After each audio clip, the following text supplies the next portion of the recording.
Los documentos de Urantia. Algunas declaraciones del libro de Urantia quizás sean especialmente impactantes para aquellos con formación bíblica o religiosa. También, debido a los vídeos anteriores, puede que tengas cierta confusión, especialmente si aún no has leído los documentos. Esto es enteramente comprensible. Y en esta presentación veremos que es totalmente posible armonizar un punto de vista bíblico y lo declarado en el libro de Urantia. Surge entonces la pregunta: ¿existieron humanos antes que Adán y Eva? ¿Hubo un mundo preadámico?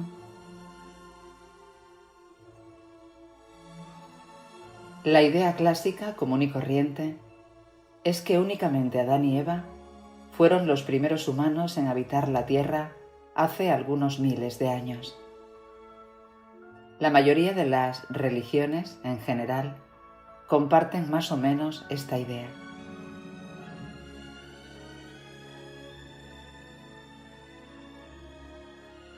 Y la otra posibilidad es que antes de Adán y Eva ya existían humanos y tribus que provenían de otro linaje. Al respecto, es interesante lo que el libro del Génesis dice en el capítulo 1, versículo 26. Entonces dijo Dios: hagamos al hombre a nuestra imagen, conforme a nuestra semejanza, y señoree en los peces del mar, en las aves de los cielos, en las bestias, en toda la tierra y en todo animal que se arrastra sobre la tierra.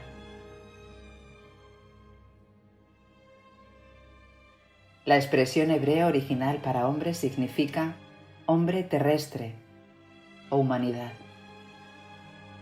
Y la expresión Adán es la transliteración que significa exactamente lo mismo: humanidad o seres humanos, tal como lo demuestra Génesis capítulo 5, versículo 2. Varón y hembra los creó, y los bendijo, y llamó el nombre de ellos Adán, el día en que fueron creados. Así es que es perfectamente posible que la Tierra pudiera haber estado habitada por otros seres humanos antes de la identificación de Adán y de Eva como seres individuales.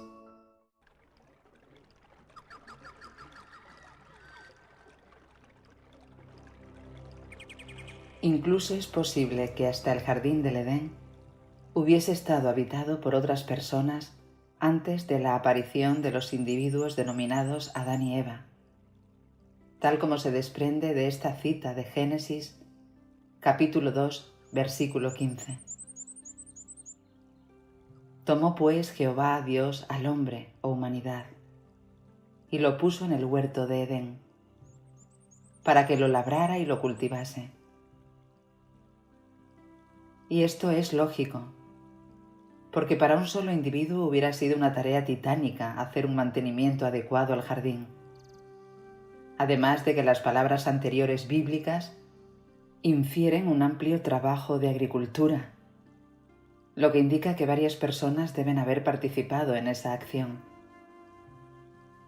Y todo esto que hemos comentado concuerda incluso con los documentos de Urantia.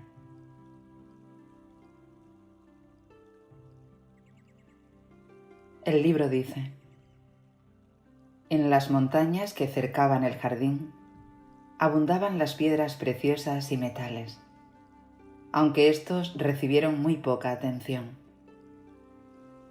El concepto predominante había de ser la glorificación de la horticultura y la exaltación de la agricultura. Solo se emplearon obreros voluntarios para preparar el jardín.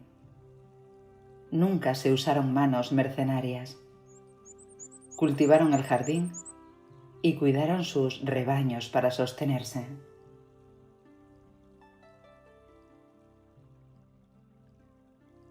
Algo que refuerza lo anterior es reflexionar que es interesante que casi todos los biblistas tomaron la decisión de utilizar la palabra Adán como nombre distintivo por primera vez en el momento en que Adán como individuo aparece para colocar nombre a los animales en Génesis, capítulo 2, versículo 19.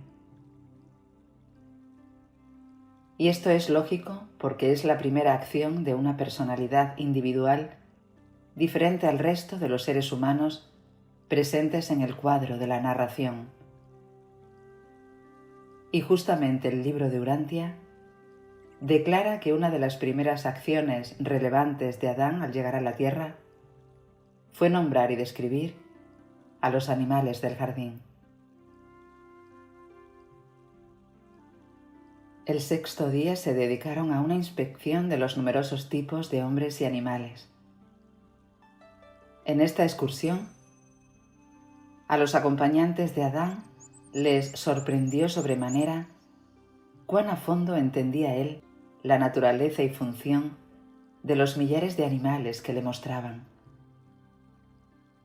Luego de echar una mirada a un animal, indicaba su naturaleza y conducta.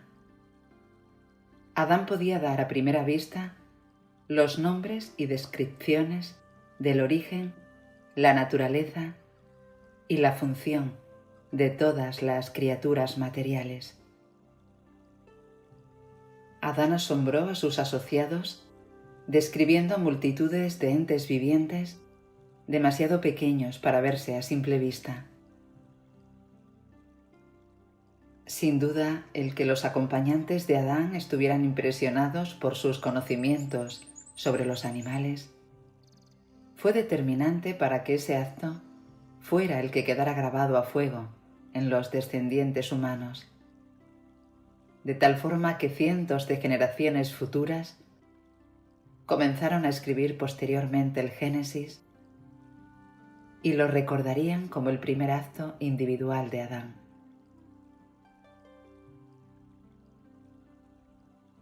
Además, es sorprendente que un texto poco conocido de la Biblia declara que los adanitas o edenitas parecieran haber sido un pueblo distinto a otros grupos humanos de la zona. Segundo de los Reyes, capítulo 19, versículo 12, dice: ¿Acaso los dioses de las naciones que mis antepasados arruinaron las han librado? Aún a Gozán, y a Harán, y a Récef, y a los hijos de Edén que estaban en Telasar. Estos edenitas parece que fue un reducido grupo de anditas, descendientes de los adanitas, que siguió viviendo muy cerca del segundo jardín. Telasar tiene que ver con el pequeño reino de Bit Adini, junto al cauce superior del Éufrates. La historia indica que los asirios redujeron a un último reducto de los antiguos anditas. Así que estos hijos de Edén eran un grupo humano o etnia separada del resto de los pueblos circundantes.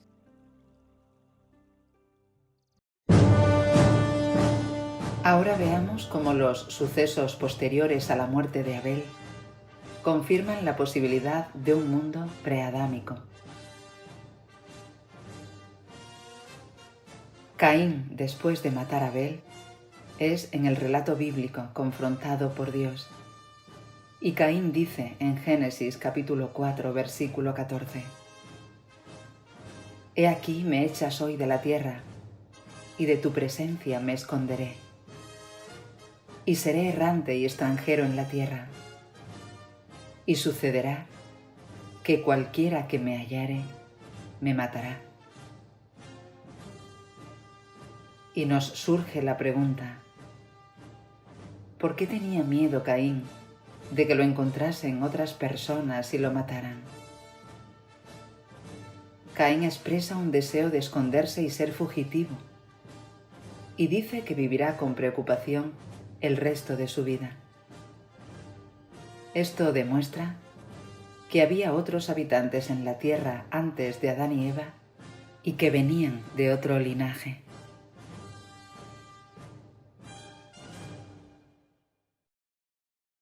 Y el relato bíblico de Génesis, capítulo 4, versículo 15, inmediatamente posterior, refuerza esta posibilidad. Y le respondió Jehová: ciertamente cualquiera que matare a Caín, 7 veces será castigado.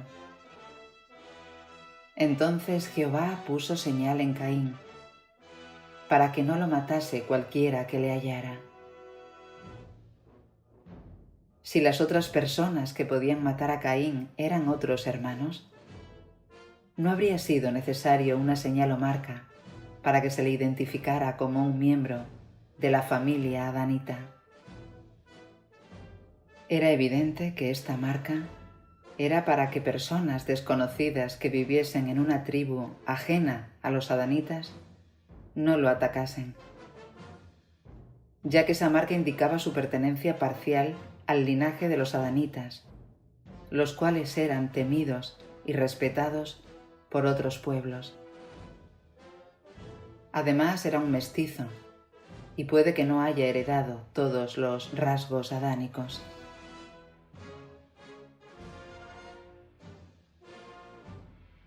Génesis capítulo 4, versículos 16 y 17, ahora declara: Salió pues Caín de delante de Jehová y habitó en la tierra de Nod, al oriente de Edén. Y conoció Caín a su mujer, la cual concibió y dio a luz a Enoc.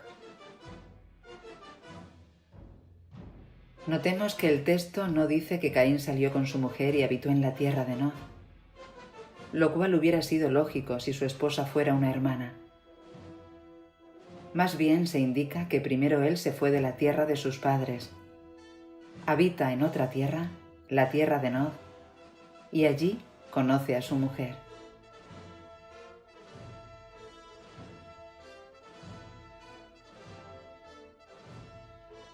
Y esto es independiente de si tuvo intimidad con ella o si la conoce exactamente allí. El texto bíblico muestra una secuencia de acciones que nos transmite la idea de que fue en la tierra de Nod, donde habitaban los noditas de Elam, comentados en un vídeo anterior, donde él conoce y se casa con su esposa, evidentemente acompañado de otros habitantes, en esta tierra de Nod, tierra de noditas.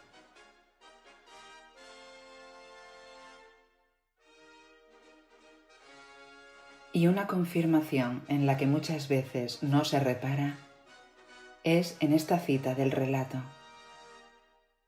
Génesis capítulo 4, versículo 17. Y Caín edificó una ciudad, y llamó el nombre de la ciudad del nombre de su hijo, Enoc. Aquí se dice que Caín construye una ciudad, lo cual es sumamente improbable si lo hubiese hecho solo con su esposa y un hijo. En ese caso el relato hubiese dicho que edificó un hogar, una casa, o habitó en tiendas.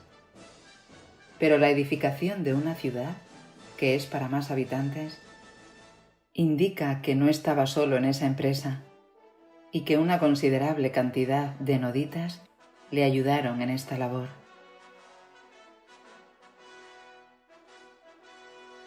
Y en el arte medieval y antiguo en algunas iglesias aparece este pasaje de la ciudad de Caín, con evidentes personas ajenas a su familia que le ayudan en la construcción.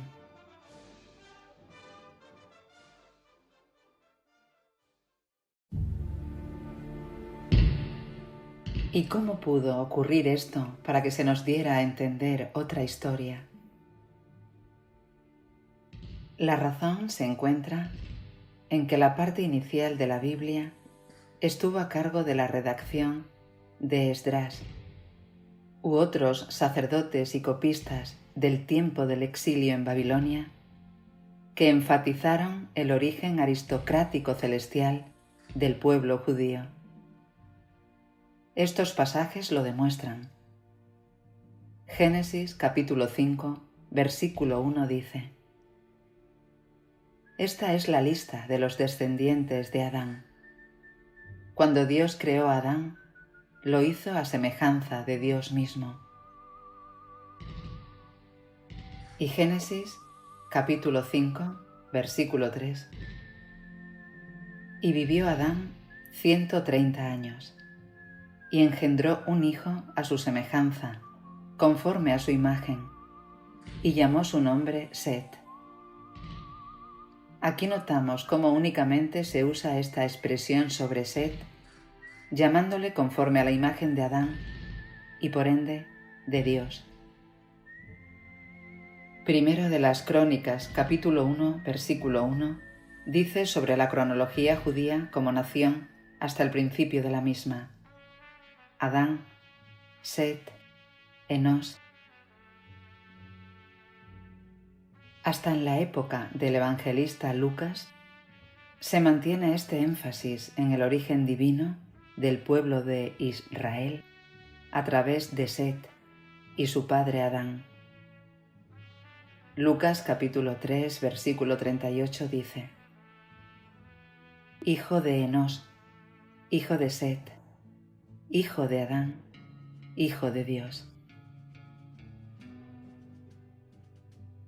Otros textos dicen, como Deuteronomio capítulo 14, versículos 1 y 2,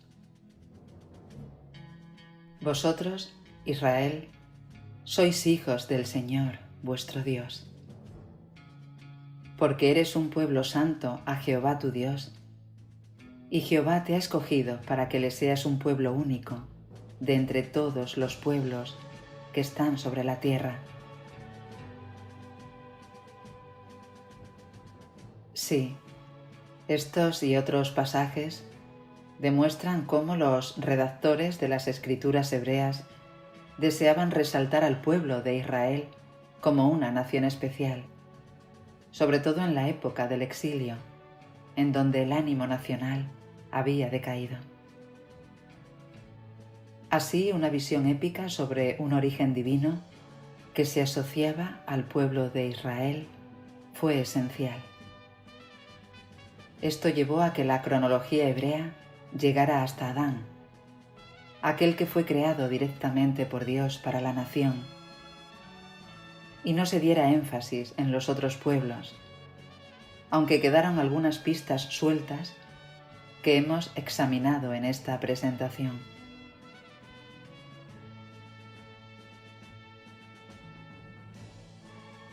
Posteriormente, la exportación al mundo occidental de estos relatos bajo la forma de la Biblia perpetuó la idea general de que Adán y Eva fueron los primeros humanos.